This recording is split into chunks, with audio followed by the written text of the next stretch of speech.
enfin, rapatrié demain, jeudi 30 mai à Kinshasa. Les funérailles auront lieu jusque samedi 1er juin au stade des Martyrs. L'ancien Premier ministre, vous le savez, était décédé il y a un peu plus de 2 ans. C'était le 1er février 2017 en Belgique, au plus fort des désaccords politiques. L'autre point de mire de cette émission, ce sont les propos de Moïse Katumbi à son retour au pays après 3 ans d'exil. Aussitôt revenu, il s'en est pris à la gestion qu'il juge calamiteuse du pays sous le règne de Joseph Kabila, notamment la province du Lualaba, par exemple, qui se portait mieux pendant sa gouvernance, a-t-il déclaré. Du coup, tollé général au FCC qui contre-attaque. Les questions qu'on va se poser avec l'arrivée de Moïse Katumbi, est-ce qu'on va vers une recomposition politique? Faudra-t-il s'attendre à des alliances contre nature? Et quels enseignements tirer des funérailles de Tshisekedi, des funérailles impossibles durant 2 ans, faute d'un accord entre l'ancien gouvernement, la famille et son parti, l'UDPS.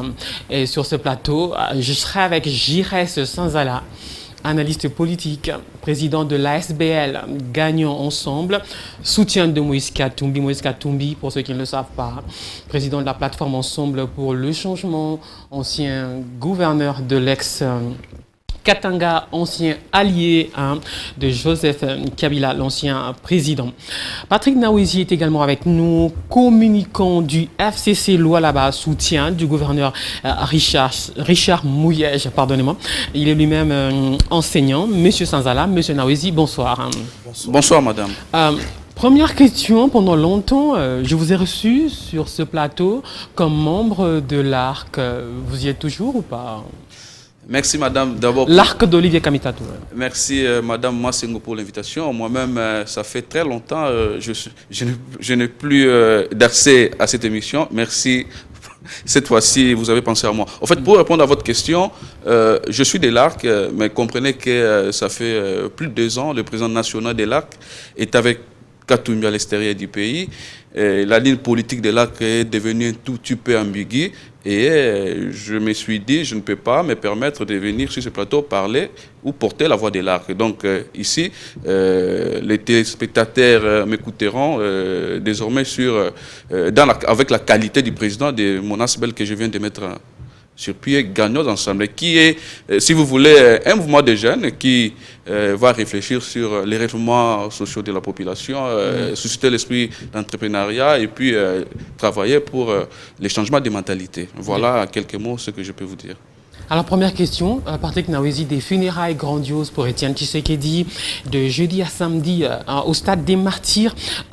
Joseph Kabila, il sera ou pas? Est-ce qu'il y a des fuites de son entourage qui annoncent sa présence à ses obsèques? Bon, merci beaucoup. Merci encore une fois de m'avoir invité.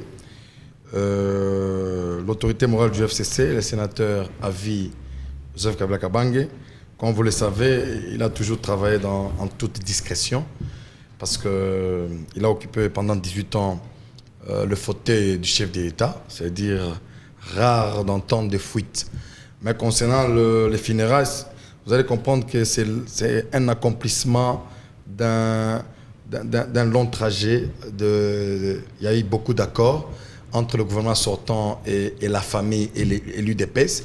C'est-à-dire, heureusement, comme il y a le principe de la continuité de service ou du service public de l'État, raison pour laquelle il y aura ces funérailles. Les négociations n'ont pas commencé hier ou avant-hier pour amener le corps du feu Premier ministre Etienne Tshisekedi. C'est-à-dire les démarches ont commencé il y a longtemps. On y reviendra.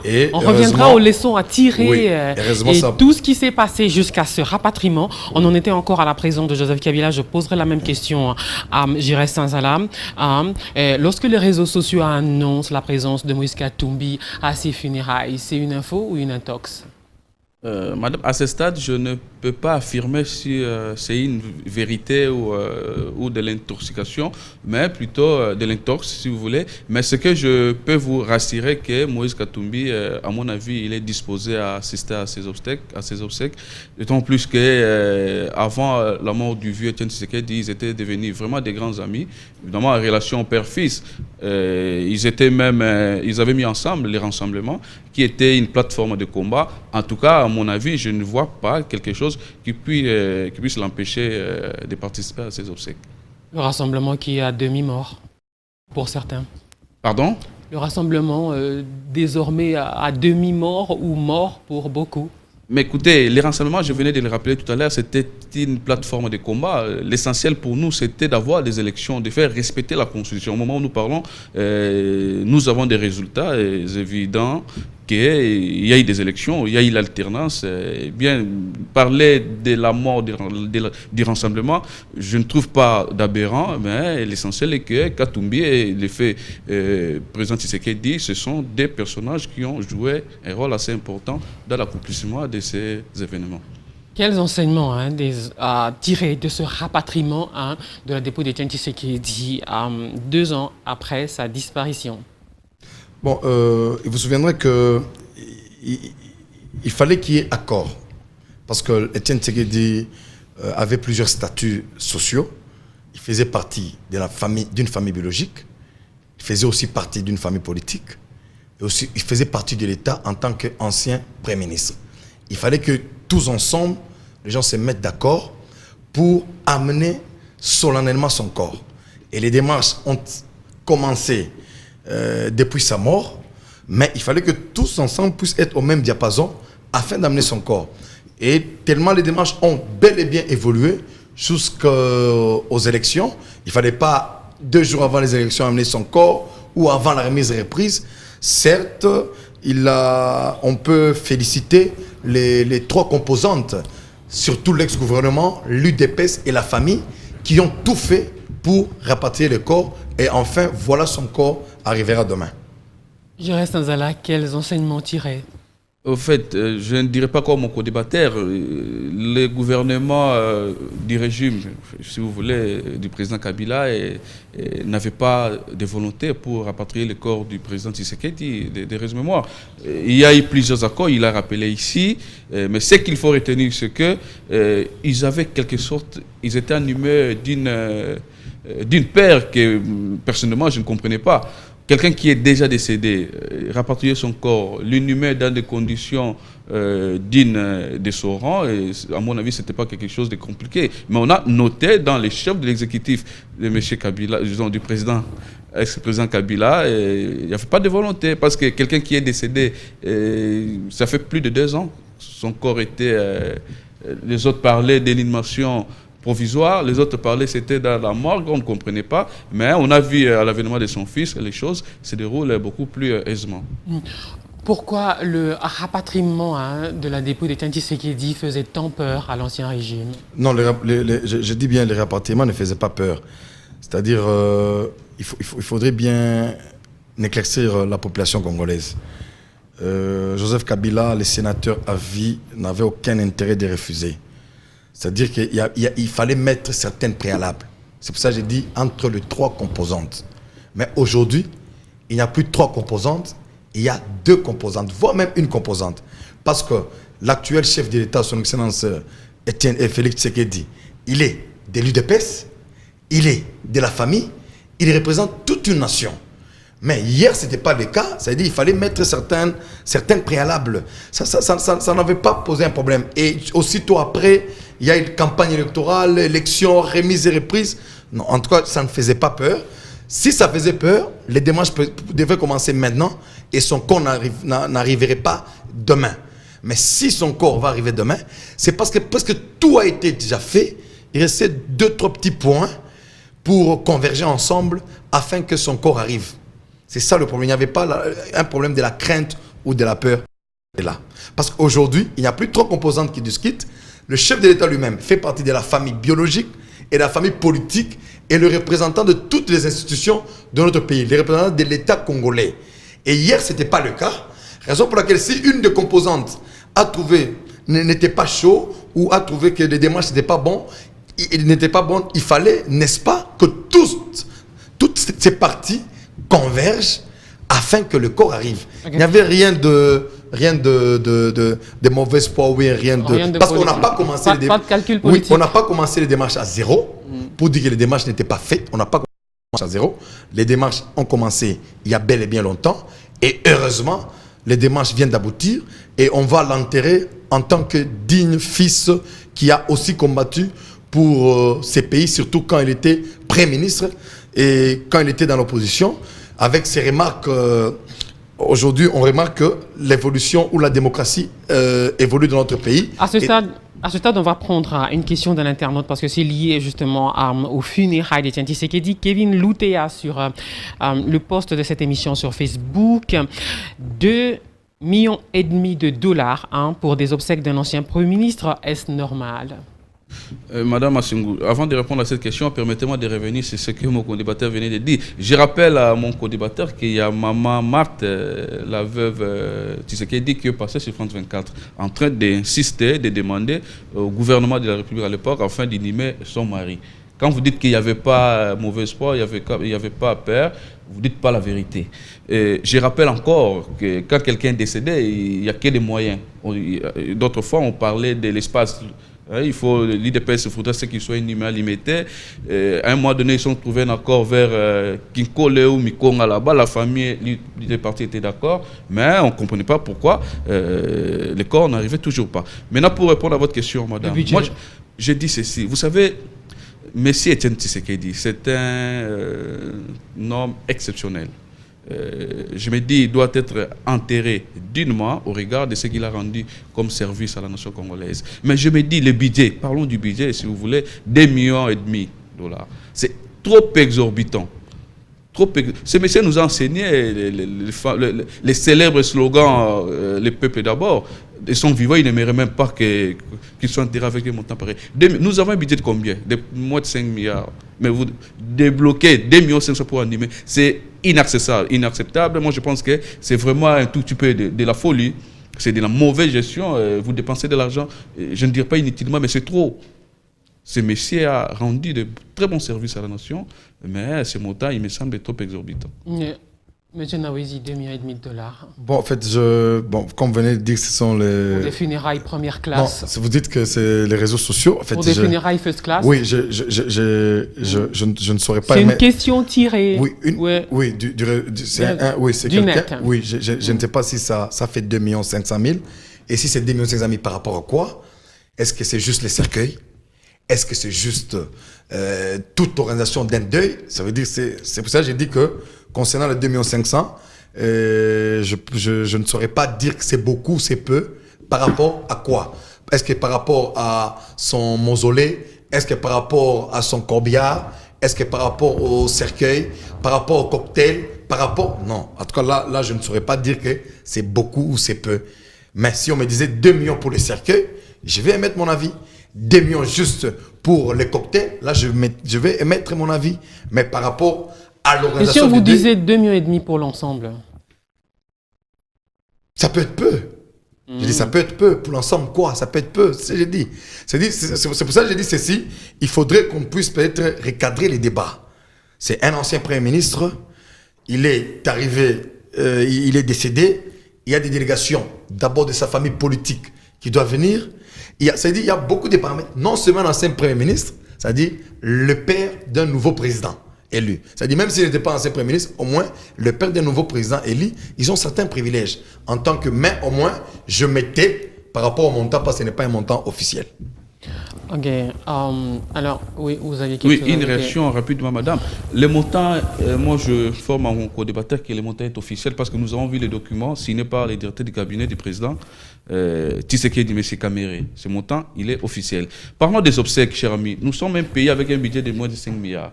Nous savons ce que les fonctionnaires touchent. Nous savons ce qui constitue maintenant nos priorités. Débloquer 2,5 millions pour les obsèques. Je reconnais sur ce plateau que c'est un monsieur qui nous a formés, nous, en tant que leaders d'opinion, les leaders politiques. Nous reconnons lui l'essence du combat, la résistance. il mérite d'être inhumé dans des conditions dignes, parce que c'est notre père, c'est le père de la démocratie congolaise. Mais je me dis, ce montant, il est exorbitant au regard de ce que nous avons comme budget, au regard de ce qui constitue pour l'instant nos priorités. On a également beaucoup parlé des intentions de faire de lui un héros national. Qu'est-ce que vous en savez et quel est votre point de vue? On commence par M. Nawezi parce que c'est vous qui venez de parler. Bon, je crois que c'est par le biais de la chancellerie qu'on déclare, bien sûr, le chef de l'État, avec tous les éléments qui lui seront donnés par la chancellerie nationale, qui déclare quelqu'un héros. Mais je crois aussi que... Il y a des gens qui le souhaitent. Non, il y a des gens qui ont dit qu'ils ont envie qu'il soit fait héros national. C'est ce que je dis, ça dépend. Je dis que peut-être prochainement, on doit informer certaines réalités à notre population. Ça dépend. Il y a certains critères posés par la chancellerie et qui vont proposer au chef de l'État. Le chef de l'État va décider. Alors, ma question, selon vous, est-ce qu'il mérite d'être fait héros national ou pas? Non, je ne sais pas si je me fais comprendre. Un héros. J'ai posé une question. Qui est héros national? Votre point de vue? Oui, c'est lui qui meurt pour l'intérêt général de toute une nation. C'est ce que je dis. Ça devient... Moi, je peux dire oui et non. Oui, c'est-à-dire quoi? Là, vous ne dites rien. Non, oui, c'est-à-dire quoi? Pour son combat, non, je donne un argumentaire à la chancellerie. Pour son combat, il a lutté contre la dictature 32 ans durant de Mobutu, mais en mourant, il n'est pas mort sur le champ de bataille comme Mouzé Kabila, parce que Mouzé, on l'a assassiné. Lumumba, on l'a assassiné. C'est-à-dire que quand on entre dans la quintessence de la notion d'un héros, on dit non. Mais quand on entre, on comprend communément, héros, c'est celui qui a lutté contre la dictature 32 ans durant la souffrance de la population congolaise. Etienne Tshisekedi a combattu ce régime. Je dirais oui. C'est pour ça que je dis que ça dépend du contexte. Et nous croyons, depuis l'avènement de Joseph Kabila au pouvoir, nous croyons en nos institutions. Nous croyons en nos services. Raison pour laquelle je dis ceci, c'est que la chancellerie va proposer ou bien va demander au chef de l'État s'il faudrait les décorer ou pas, ça sera fait. Et ça ne va pas se passer sur la voie des ondes. La chancellerie ne veut pas écrire une lettre qui sera publiée sur les réseaux sociaux. Non. Ça veut dire que ça sera entre la chancellerie et la présidence de la République. Et les deux instances vont décider de la qualité d'un héros ou pas. Parce qu'il n'y a pas seulement... Il y a plusieurs catégories d'héros. Il n'y a pas seulement la première catégorie d'héros. Il y a plusieurs catégories d'héros. Il y a plusieurs catégories des honorables chanceliers. C'est-à-dire que ça dépend de... Moi, je ne suis pas un héros en termes de léopard ou en termes de... Je ne sais pas de quel animal. Non, là, je ne saurais pas répondre à cette question. Monsieur Sanzala, vous en avez entendu parler des gens qui veulent qu'il soit fait héros national? Vous en pensez quoi? Écoutez, madame, avec plaisir, je donne mon souhait le plus ardent. Ce monsieur doit être élevé au rang d'un héros, au regard des services rendus à la nation. Il venait de parler que... Héros national au même titre que Laurent Désiré Kabila, que Patrice Lumumba Bien entendu. Il venait de parler que Mouzé était mort au front. Arme à la main. Non, on n'est pas mort au front, on l'a assassiné au front. C'est différent. On l'a assassiné au front. Bon, écoutez, monsieur Nawezi, cher ami, Papa Tshisekedi, il est mort au front lui aussi. Je conseille, j'ai dit oui. S'il vous plaît. Attendez. J'essaie de terminer. Il est mort au front. Papa est décédé au moment où la République démocratique du Congo était dans sa phase la plus déterminante. Au moment où il y avait un régime qui avait mis en place toutes ces stratégies pour conserver le pouvoir à tout prix. Et lui, et là, avec son âge, il nous disait résister, respectons la Constitution, il donnait des consignes. C'est ça le combat. Que voulez-vous de plus, mon cher ami? C'est ça le combat. Ce monsieur, il doit être élevé au rang d'un héros parce que... Affaibli par la maladie. Bien entendu, affaibli, mais il résistait. C'est pas, moi, une fois, madame Massengo, je suis entré une fois chez lui. Ce qui m'a intrigué, c'est la modestie de ce monsieur. C'est un monsieur qui vivait très modestement, qui n'avait pas la critique de jouissance qui caractérise nos politiques maintenant, là, les acteurs politiques d'aujourd'hui. C'est un monsieur qui mettait l'intérêt des Congolais en avant. Il a sacrifié sa vie, même de ses enfants. On parle parfois, on doute des niveaux d'études de Félix Tshisekedi. Parce qu'on ne sait pas lire son cursus normal. Parce qu'à un moment donné, il était relégué à Lubumbashi, au Kassai, et à un moment donné, en exil, ainsi de suite. Parce que ce monsieur, il a sacrifié et sa vie, et même celle de ses enfants. Donc ce monsieur, il mérite, mais il est mort sur le front, parce qu'en ce moment-là, il coordonnait des discussions au niveau des centres diocésains de Kinshasa. Et bien entendu, c'est ça le front. Que voulez-vous de plus? Alors, on passe à autre chose. Hein. Le retour de Moïse Katumbi, je l'ai annoncé au sommaire. Est-ce qu'on va vers une recomposition politique avec ce retour? Non, madame, je ne pense pas qu'on ira vers une recomposition politique dans la mesure où il y a déjà eu élection. Ce sont les élections qui déterminent la composition politique d'une nation. Il y a le FCC qui a plus de 300 députés. Il est en coalition avec les CACH et la Mouka a, en moins que je me trompe, 84 députés. C'est-à-dire que il n'y aura pas la majorité ne sera pas minoritaire ou la minorité ne sera pas majoritaire. Il y a une seule majorité au Parlement, il y a une majorité à la présidence de la République, le chef de l'État, c'est pour ça qu'on parle en sciences politiques, l'exécutif est bicéphale. L'exécutif a deux têtes, il y a le chef de l'État et le Premier ministre. Nous sommes dans un régime semi-présidentiel.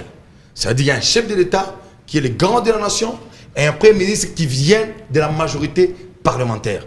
Il n'y aura pas de composition ou de recomposition politique avec l'arrivée ni de Moïse ou ni de qui que ce soit. La majorité reste majoritaire, le chef de l'État reste chef de l'État et il y a une coalition pour l'intérêt général de la nation. Il y a toujours des débauchages. Hein. On sait qui est maître dans l'art des débauchages. C'est lui qui démissionne pour perdre son mandat. C'est normal. Quelqu'un qui perd son mandat à l'Assemblée. Y aura-t-il des alliances contre nature? Bon, écoutez, madame, c'est possible. Hein, vous savez, on en a vécu. Quand on essaye de bien... on regarde très bien la majorité présidentielle à l'époque. On voyait des libéraux, des socialistes, et ainsi de suite. Donc, les alliances contre nature, c'est monnaie courante en RDC. En fait, pour répondre à votre question, moi, je pense très honnêtement, il y aura recomposition de la classe politique congolaise. Vous savez, Moïse Katumbi, aujourd'hui, c'est une force. Hein? C'est une force et il a une machine politique, l'ensemble pour les changements qui va, dans les jours à venir, transformer en parti politique. Il a des députés. Et donc, moi, je me dis, son arrivée doit indubitablement influencer le paysage politique congolais. Pour rappeler à mon co-débatteur, vous savez, vous parlez de la majorité FCC. Cette majorité, elle est mécanique. C'est comme l'huile de l'eau. On sait voir, rien que pour nommer Premier ministre, combien ça vous a pris comme temps. Maintenant, la formation du gouvernement. Nous sentons qu'il y a des problèmes. Il y a des problèmes. Regardons très bien, après les élections, les résultats publiés par la CENI, que d'aucuns qualifient de faux. Mais on a vu, les premiers, c'est Félix Tshisekedi avec 7 millions, et suivi de Fayoulou avec 6 millions, tous des membres de la Mouka. On a vu les candidats FCC avec, je crois, 4 millions, quelque chose comme ça. Et donc, à mon avis, l'alliance devait se faire entre Fayoulou et Félix, à mon avis, et je crois que le président Katumbi, il est venu, il a dit qu'il va rencontrer le président de la République, Félix Tshisekedi. Il va faire en sorte que les deux autres puissent se rencontrer aussi. Je ne sais pas ce qui va aboutir. En politique, tout est possible. Quand vous parlez de la majorité, moi je me dis, quelle majorité dont faites-vous allusion? Une majorité mécanique. C'est pas parce qu'il a tout moment. Moïse Katumbi a annoncé qu'il était prêt à rencontrer le président de la République, Félix Tshisekedi. Martin Fayoulou a rétorqué qu'il n'était pas dans ce schéma-là. La division au sein de au FCC, on se régale. Hein. Non, ce n'est pas une première division. Heureusement, ça s'est fait entre Moïse et Fayoulou et consorts. Parce que sinon, si Fayoulou était sur Moïse, on allait dire que c'est Joseph Kabila qui est en train de booster pour qu'il n'y ait plus opposition en RDC, comme on l'a toujours fait. Madame, il ne faut pas... Nous sommes dans quel pays? Ce sont les sciences politiques. Qui est majoritaire? C'est lui qui a plus de députés dans une assemblée. Mécanique, organique, je ne sais pas quoi. Les députés nommés. S'il vous plaît, les députés, votre président a dit qu'il respecte des institutions qu'on a proclamé résultat par la Cour constitutionnelle.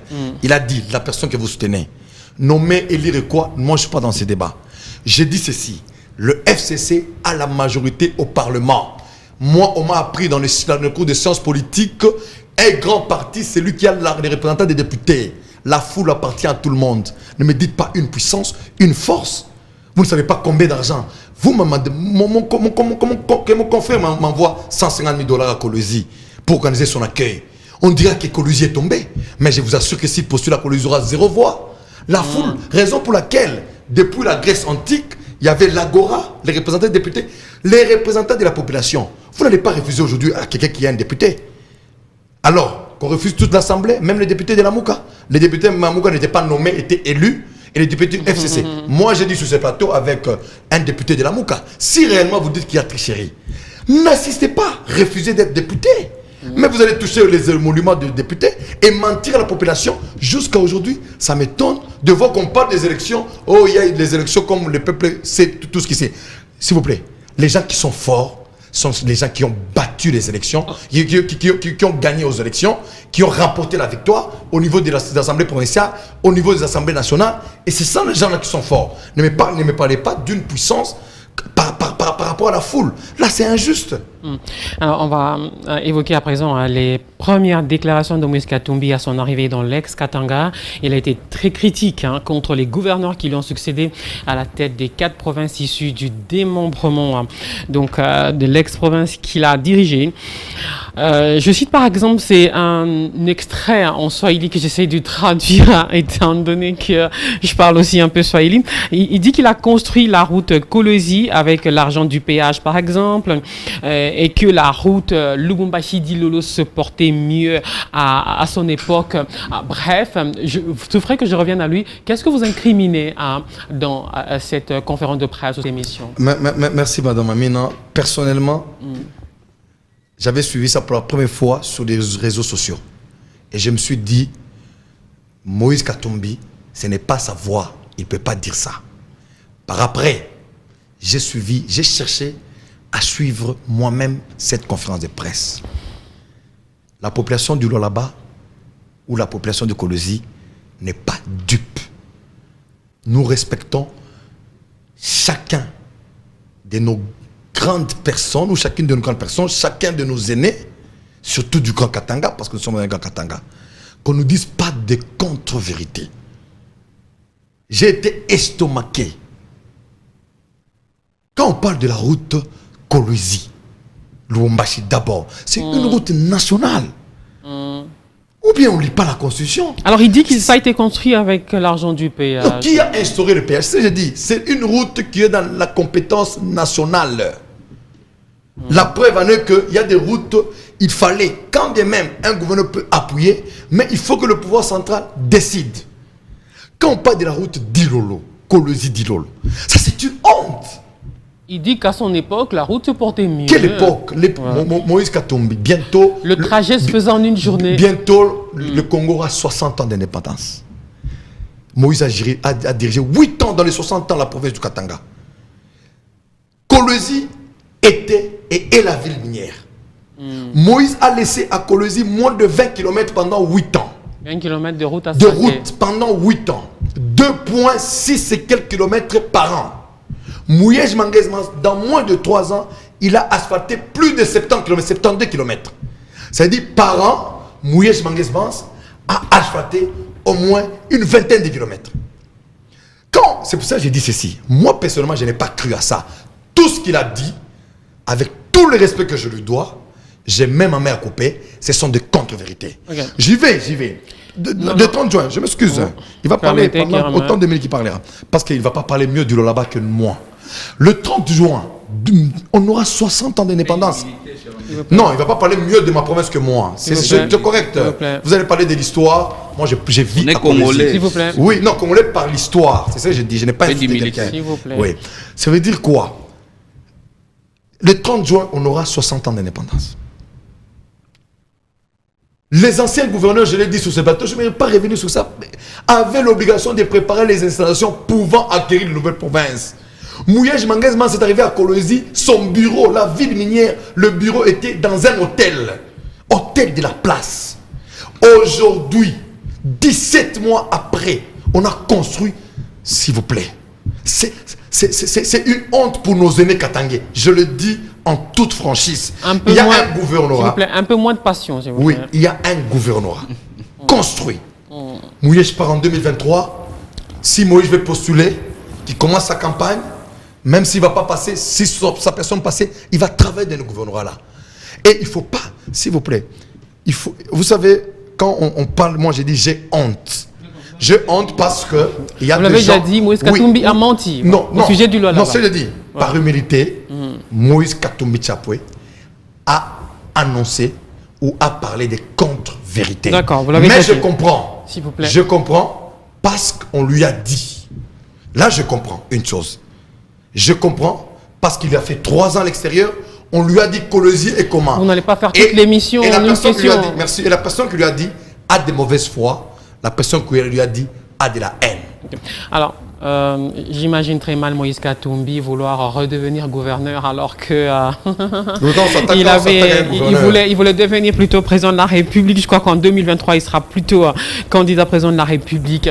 Alors, d'après lui, Moïse Katumbi a menti au sujet de tout ce qu'il a dit sur le Lualaba, tout ce qu'il a fait et qui n'a pas été fait par le nouveau gouverneur. Merci, Madame Mamina. J'ai senti l'approche de mon co-débatteur avec passion. Je vous demanderai de lui offrir même un verre d'eau pour qu'il mouille un peu sa gorge.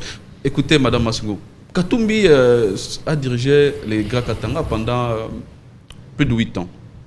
Et plus de 8 ans, nous avons connu des gouverneurs à l'Équateur, par exemple, M. Makila, qui a fait 1 an ou 2 ans, il a été invincé. Il y a eu d'autres personnes, Baïndé, ainsi de suite. Mais lui a fait 8 ans d'affilée, 8 ans. Donc, on a prouvé sa gestion.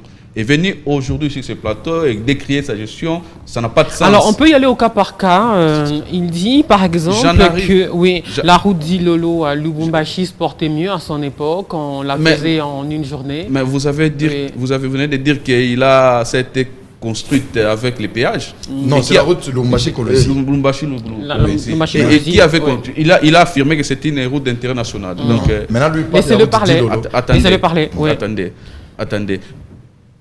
Je n'ai pas mis, je ne maîtrise pas les Grands Katanga.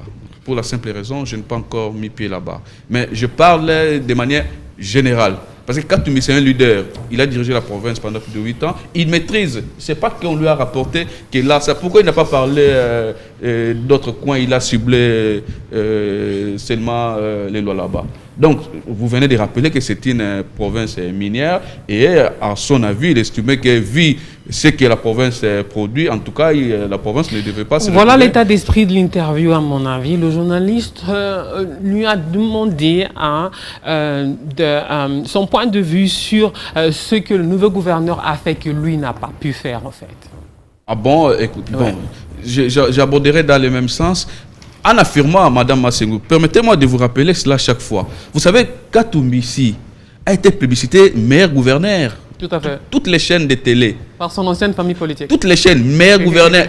Mais on disait, comment est-ce que je peux dire, la population d'autres provinces demandait Katumbi. Je vis les gens de Bandundu, d'autres provinces.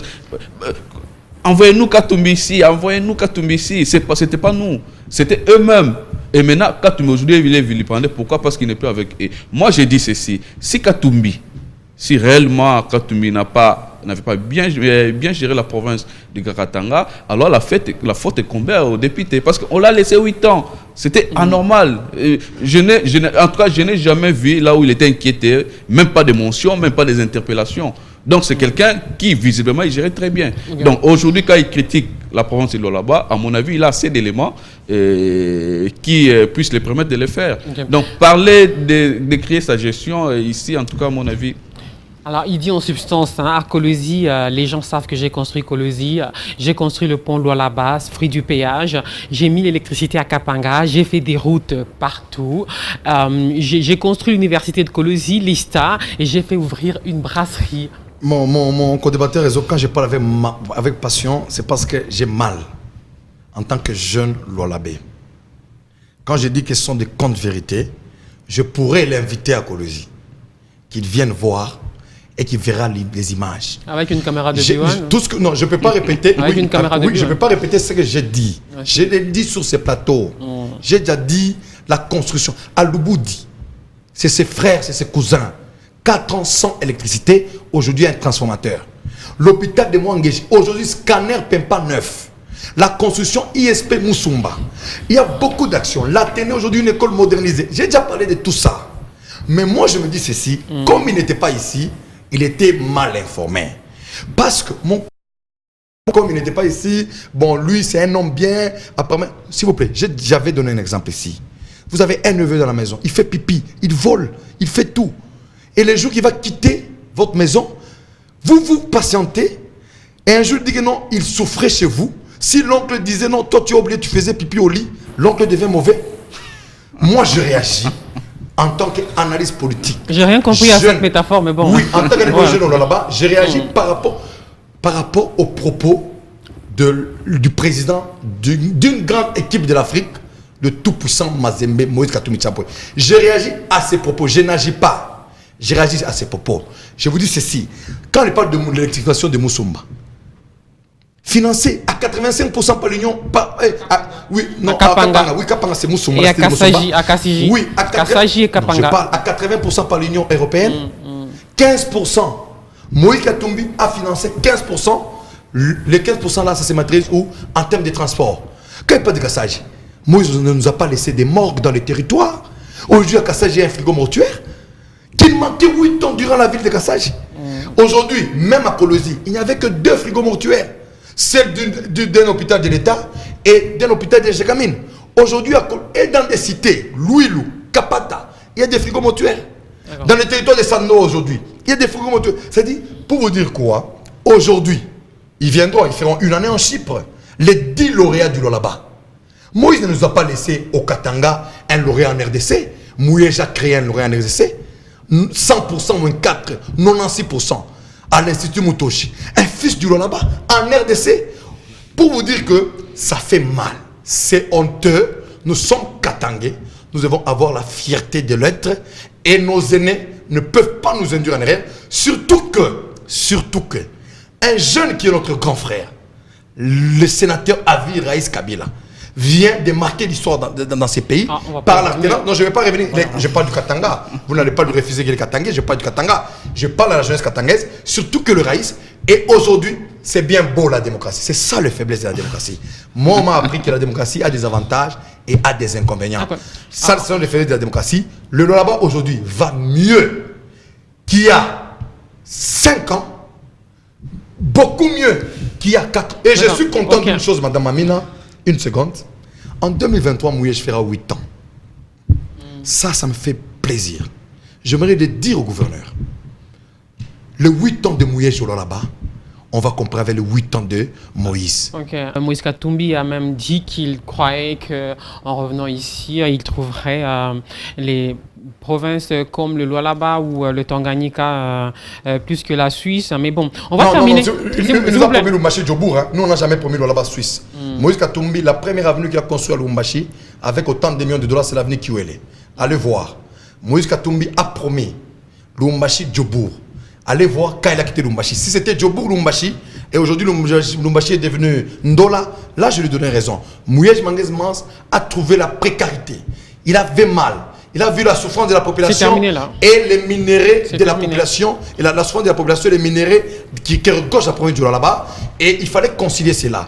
Et ça fait 3 ans. Je suis content parce que Moïse fait le bilan de Mouyej 3 ans comparable à son bilan de 8 ans. On termine par cette polémique qui est toujours dans ses propos.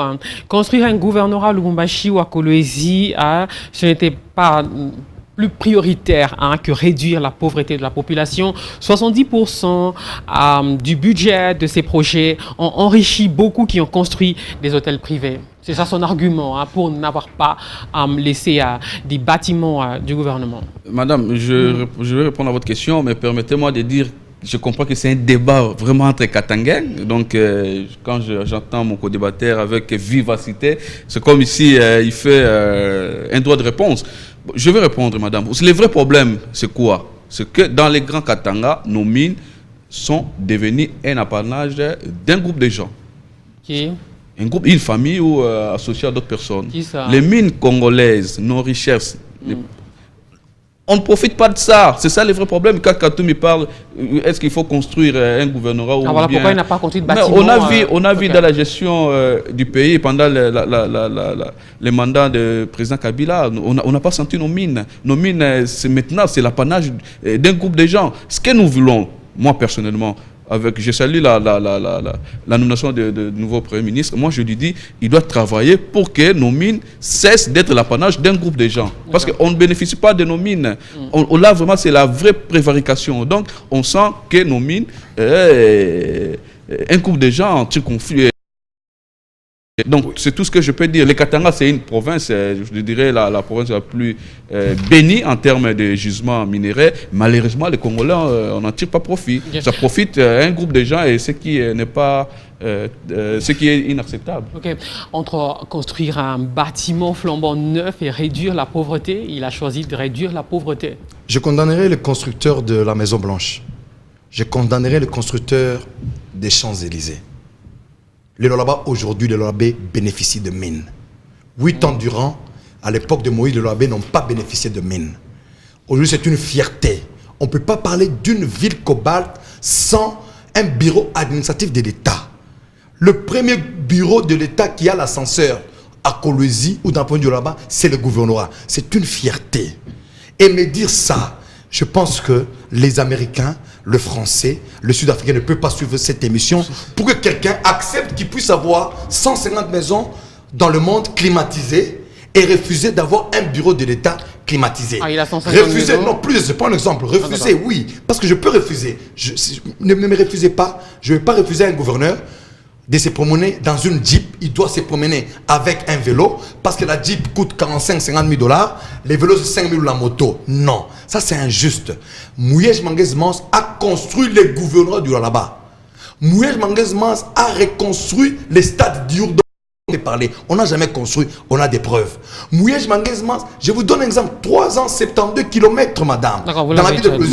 Oui, pour vous dire quoi? Pour vous dire quoi? Dire aujourd'hui, peut-être les débats, un autre débat, qui me prouve scientifiquement dans le monde, le Congo n'est pas le premier pays développé au monde. Qu'au lieu de construire le bureau de l'État, les Champs-Élysées, on a fini la souffrance des Français. La Maison Blanche, on a fini la souffrance des États. Non, c'est le bureau de l'État. Quoi qu'il en soit, la majorité des Katangais sont toujours pauvres à ce jour. Hein. Alors, une conclusion en une phrase. En fait, la conclusion, je dirais, vous l'avez dite, malgré tout ce qu'il dit, la majorité de la population katangaise, elle est pauvre, alors qu'il dort... Peut-être un peu moins qu'avant. Il dort, mais sur les minéraux. Les vrais problèmes, madame, je l'ai dit ici avec fermeté, les mines congolaises ne se profitent pas aux Congolais, un groupe de gens, une famille, nous connaissons. Maintenant, nous attendons. Attendez, madame, vous donnez beaucoup plus de temps. Quelle famille? Oui, l'intéressé... Quelle famille? Non, je dirais que le prochain gouvernement doit travailler de manière à ce que nos mines profite aux Congolais. Ça ne profite pas. Vous l'avez déjà dit. On a de minéraux, oui, je martèle, on a de minéraux, mais malheureusement, ça ne profite pas aux Congolais. Une phrase, conclusion. Et quand on dirige, au fait, choix, Katumbi peut-être avait fait opter pour les social des Congolais, des Katangais, et ainsi de suite. Parce qu'il avait, dans Alboumachi, il y avait des bureaux beaucoup plus équipés. Opter pour le développement, par exemple. La majorité de nos ancêtres étaient plus méthodistes et garigans que catholiques. Et Kimbangu, au Lualaba. Le Lualaba, c'est un peuple bien éduqué. Personnellement, j'étais choqué des propos de mon aîné, président de Tout-Puissant Mazembe, Moïse Katumbi Tchapoué. Le Lualaba, aujourd'hui, va beaucoup mieux. Que ce soit sur le plan éducatif. Je ne vais pas répéter ce que j'ai dit. Il y a déjà des gens qui sont en Chypre aujourd'hui qui étudient bourse, que ce soit sur le plan de la sanitaire, scanner Pépin 9. Infrastructure, je le dis. Que ce soit sur le plan agriculture, chaque année, 3 millions de dollars, il n'y a pas la famine. Là-bas, on n'a pas un problème de farine. 3 millions de dollars pour soutenir les engrais. Que ce soit sur tout le plan, on a senti, et je le dis sur cette émission, Mouyej Manguez Maz avait un grand combat dans son cœur. Pourquoi? C'est lui qui a défendu la loi sur le découpage et il est juge parti lui-même. Il s'auto-évalue. Il n'a pas droit à l'échec, lui-même le dit, parce que s'il échouait, l'histoire, la jeunesse congolaise, pas du Katanga, va les condamner. Pourquoi il y a eu découpage. Aujourd'hui, là-bas, va mieux. Moïse Katumbi, je ne condamne pas trop. C'est lui qui l'a informé. Il a de la haine, il a de la mauvaise foi. Ce sont des contre-vérités. Les là-bas aujourd'hui va beaucoup mieux. Beaucoup mieux. Vous répétez. Merci, madame. Jires Sanzala était avec nous, analyste politique, président de l'SBL, Gagnons Ensemble. Soutien de Moïse Katumbi, lui-même président de la plateforme Ensemble pour le changement. Ancien gouverneur de l'ex-Katanga. Patrick Naouézi était là, communicant du FCC Lualaba. Soutien du gouverneur Richard Mouyel, cette émission à suivre en rediffusion demain jeudi 7h15, vendredi 7h15 sur satellite seulement et vendredi 9h sur l'antenne locale. À la semaine prochaine pour un nouveau débriefing. Entre